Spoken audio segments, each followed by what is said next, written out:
Hello guys, this is me Ankur Upadhyay. Welcome to our channel Share Market Analysis.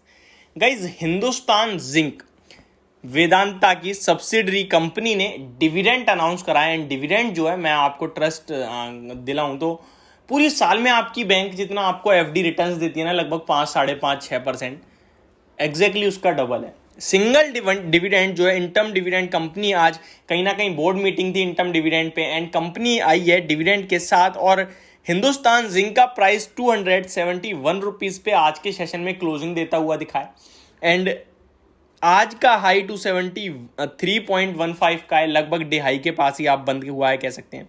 7.5 lakh shares के around trade हुए हैं and 7.5 lakh shares के around ही average volumes हैं। इस stock का 52 week high 408 rupees है and 52 week low 242 rupees है।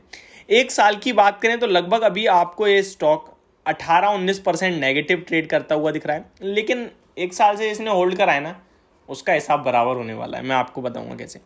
2 साल की बात करें तो स्टॉक में लगभग 40% के पॉजिटिव रिटर्न्स हैं। अगर 5 साल की बात करें तो 1% के नेगेटिव रिटर्न्स हैं। 10 साल की बात करें तो लगभग 130% के रिटर्न्स हैं। इस स्टॉक की डिविडेंड यील्ड हालांकि अभी शो कर रहा है 7% के लगभग की, लेकिन इस डिविडेंड के बाद ये जो कैलकुलेट होगी ये डिविडेंड यील्ड हो जाएगी लगभग 15% के पास की। मैं क्यों कह रहा हूं ऐसा, शायद आप सभी को अभी तक तो पता चली गया होगा एंड जिसको नहीं पता मैं आपको बता दूं। हिंदुस्तान जिंक शेयर का नाम नोट कर लीजिए, वेदांता की सब्सिडरी कंपनी है एंड इस स्टॉक ने जो डिविडेंड अनाउंस कराया गाइस, वो डिविडेंड है 21 रुपीज पर शेयर का। लगभग 8 से 10% का डिविडेंड कंपनी ने स्टॉक के हिसाब से आपको अनाउंस कर दिया है। तो इस डिविडेंड की आपको सारी जानकारी दे दूं, किस किस को मिलेगा, कब तक खरीद सकते हो डिविडेंड के लिए एंड कब तक होल्ड करना पड़ेगा ये डिविडेंड के लिए आपको स्टॉक को खरीदने के बाद। तो ये सारी चीजें मैं आप सभी के साथ शेयर करता हूं, लेकिन वीडियो आगे बढ़ाने से पहले एक डिस्क्लेमर दे दूं, ये मेरी आपके लिए रिकमेंडेशन नहीं है, ना ही मैं आपसे कह रहा हूं आप खरीदिए, चाहे वो डिविडेंड के लिए हो या फिर वो स्टॉक के प्रति हो। मैं केवल आपके साथ जो कंपनी की तरफ से आज ऑफिशियली अनाउंसमेंट हुई है वो शेयर कर रहा हूं। सिंपल सी बात है, ये डिस्क्लेमर अपने दिमाग में बिठा लेना कि ये डिविडेंड के चलते बाय करने के लिए रिकमेंडेशन तो बिल्कुल नहीं है, लेकिन हाँ अगर आपको लगे यार 21 रुपए पर शेयर का डिविडेंड मिल रहा है तो खरीदना चाहिए, तो उसकी जानकारी मैं आपको सारी दे दूंगा एंड अगर आपके पास है तो वो भी जानकारी दूंगा। लास्ट में स्टॉक के कुछ लेवल्स भी शेयर कर देता हूं।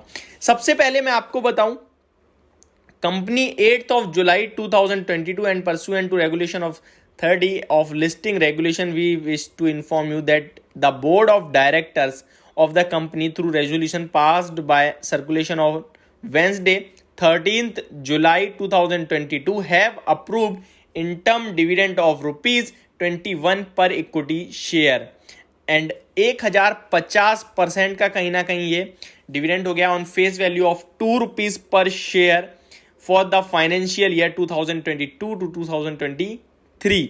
तो कहीं ना कहीं अमाउंटिंग टू रुपीज 8,873.17 करोड़, तो लगभग 8,800 करोड़ रुपए कंपनी एक बार के डिविडेंड में देने वाली है, बांटने वाली है जनता में 21 रुपए पर शेयर से।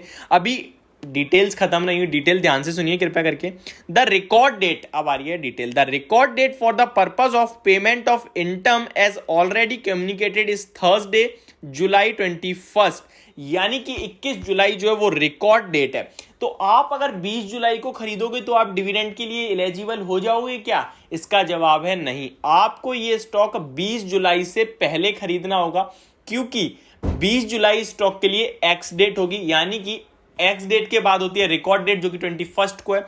रिकॉर्ड डेट वाले दिन अगर आपके डीमेट अकाउंट में शेयर्स हैं तो आप डिविडेंड के लिए एलिजिबल हो एंड डीमेट अकाउंट में शेयर्स पहुंचने में 2 दिन लगते हैं। फॉर एग्जांपल आप अगर 19 को खरीदोगे तो 20 होगा आपके लिए T1 डे यानी ट्रेडिंग 1 एंड T2 में आपके डीमेट अकाउंट में पहुंच जाते हैं, यानी 21 को आपके अकाउंट में होंगे एंड आप एलिजिबल होंगे। तो आपको कब खरीदना है? अगर डिविडेंड के लिए खरीदना है तो आपको 20 जुलाई से पहले कभी भी खरीद सकते हैं। कब तक होल्ड करना है? 21 जुलाई तक होल्ड करना है, जो कि रिकॉर्ड डेट होती है। उसके बाद आपको जो डिविडेंड की पेइंग डेट है उसके हिसाब से आपको डिविडेंड मिल जाएगा। 22 जुलाई को आप चाहें तो बेच भी सकते हैं स्टॉक को। अब मैं अपना एक छोटा सा व्यू देना चाहूंगा डिविडेंड के ऊपर। डिविडेंड वाले स्टॉक्स अगर आप खरीद रहे हो तो आपका व्यू अगले 5 से 7-8 साल का होना चाहिए, क्योंकि डिविडेंड आपको मिलेगा, स्टॉक का प्राइस एडजस्ट हो जाएगा, कुछ फायदा नहीं होगा। 2 दिन आपको स्टॉक होल्ड करना पड़ेगा, एक्स डेट और रिकॉर्ड डेट तो करोगे कम से कम होल्ड। बेशक 19 की आप बिल्कुल शाम को 3:29 पे खरीदो, लेकिन आपको 20 और 21 को होल्ड करना पड़ेगा। इस 2 दिन में पता नहीं स्टॉक कितना करेक्ट हो जाए, 7-8% ही हो जाए, ज्यादा हो जाए, फिर आप होल्ड कर रहे हो एंड स्टॉक और नीचे चला है, डिविडेंड तो मिल गया लेकिन आप फंस गए। इसलिए मैं सोच रहा हूं अगर आपको कभी भी डिविडेंड वाले स्टॉक खरीदने हो तो लंबे समय के लिए होल्ड करो, फिर वो आपको एडजस्ट हो के जो भी होगा आपको डिविडेंड के रूप में ही पैसा इतना दे देते हैं कि आपका स्टॉक वो पूरा फ्री हो जाता है। ये मेरी पूरी वीडियो हिंदुस्तान जिंक के डिविडेंड को लेकर होप आपको समझ में आई है। एंड लास्ट में मेरी खुद की पर्सनल व्यू था, वो आप चाहें तो एग्री करें, अदरवाइज कोई बात ही नहीं है। Thank you so much for watching this video. Have a great day guys.